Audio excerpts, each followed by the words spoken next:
today I'm going to talk about the Canon AE-1 Program. And this is a manual camera from roughly 1981 range. It uses film, 35mm film. It's a SLR, single lens reflex. That means you can change the lenses out, so if I want to, I can put another lens on.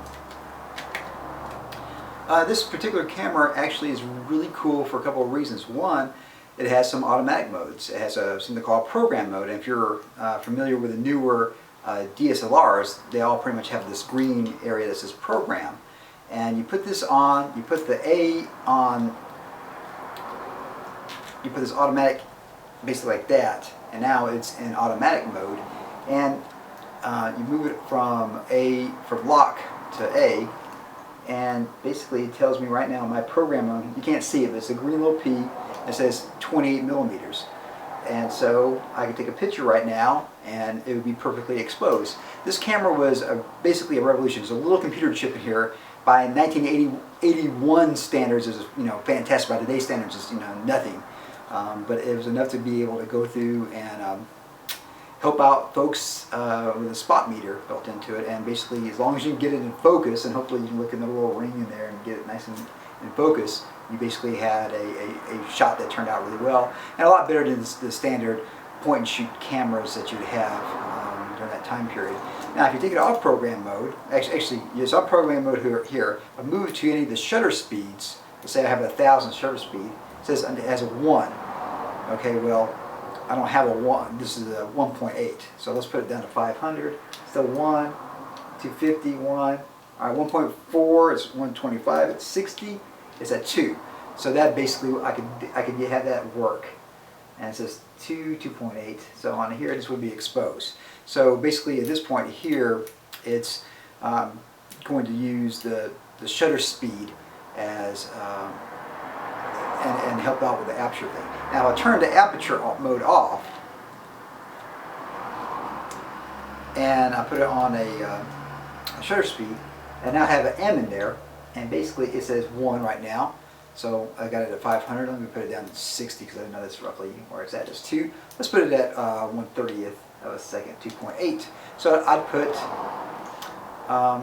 the lens at 2.8, and I can take a photo that way. This has a little battery that's inside this area here. This one has a little hand holder thing, so you take a nickel and you unscrew that, and you pop open the battery case. Of course, it's got film in it, so I won't take it out, but you basically can pop the film up this way. There's a little button down here to eject the film, and then you rewind it, and of course you can cock the film this way, and then I won't do that because I don't want to have it ready to go right now. So anyways, I really like this camera. Going from the DSLRs to an SLR is a little bit of a challenge. This camera here, the program mode, the Canon AE-1 Program camera, and you probably can find these from people that don't want the SLR cameras anymore. These lenses aren't interchangeable, sadly, with the new Canons.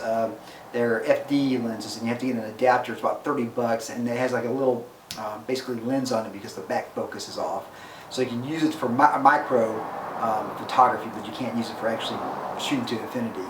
And it kind of loses a stop or so when you use that. So I don't typically put these on DSLR, but I haven't developed a roll of film yet. And again, if you haven't used film, sometimes you go through and film doesn't work out. Something happens to it. I shot a roll of film and I didn't correctly put the film in there, and basically all those shots never even existed. So anyways, then you're like, like today you can look at the back of the camera like, oh, okay, this is a good shot. If not, take it again. In film, you don't have that luxury. So if you get a chance to find a Canon AE-1 Program, I think this is a great way to go from DSLRs to SLRs. And these cameras are built pretty good. The model before the program one, the AE-1, is actually a really good camera as well, and those lenses are interchangeable. And basically, if you have that little A on the lens, and I got a couple of telephoto lenses that have that, I can use the program mode. I'm skilled enough now that I really don't need to use the program mode, but it is kind of nice to help out. And the spot meter isn't very advanced by today's standards. So basically, if you shoot some, it's right in the middle for the most part. And if you want to, if your subject here out the side, focus on that, find what the correct spot meter is, and then pull the shot regular, and then you take a photo that way.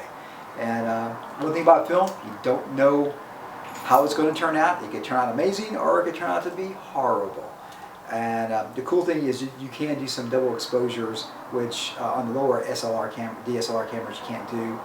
And what I do is I kind of just wind this back here like this, and then hit the little basically rewind button, and then I cock it. And I can look there, say right now I'm on number 11 exposure. As long as it doesn't move, hopefully I can get a double exposure on there. You can go watch some YouTube videos or read more about what settings you have to do. If you want to let more light in or less light in, depending on what you're trying to do with your exposure.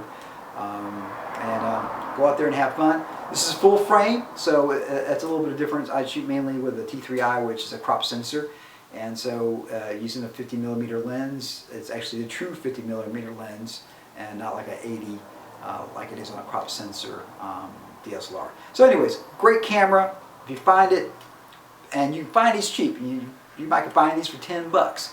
People don't really want them anymore, and they may work, they may not work. I don't know. This one, the film may not work. It looks to me like everything, the shutter's working, looks like everything's working on it. Only thing I had to do is spend $5 on a battery, and they still make them. Go look on Amazon or Google, whatever. You can find the model for that, and they still make these because they use them on a lot of film cameras and other things today as well. So anyways, Canon AE-1 Program, great camera, has a built-in spot meter, so folks like me that don't want to carry around a light meter, you can hopefully still get some photos properly exposed. As always, rock and roll, and it does compute. Yeah.